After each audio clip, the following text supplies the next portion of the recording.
Figma to After Effects. If this guide helpful, don't forget to like and subscribe. First, open your browser and go to Figma.com. Log in using your existing account. Once logged in, you will be directed to the Figma homepage. From there, navigate to the specific project you want to export to After Effects. Inside your project, locate the toolbar and find a section for plugins and widgets by switching to that menu. In the Toolbar's Plugin and Widgets menu, search for a plugin called 𝗕𝘂𝘀𝗶𝗿𝗀𝗀 and launch it. With the plugin open, select the objects or layers in your design that you wish to convert. Click on the option labeled Export this page. The plugin will process your selection and convert it into a .xd format file. Once the conversion is complete, download the .xd file to your computer.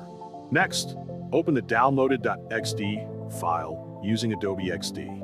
In Adobe XD, go to the File menu, find the Export option, and choose After Effect from the list.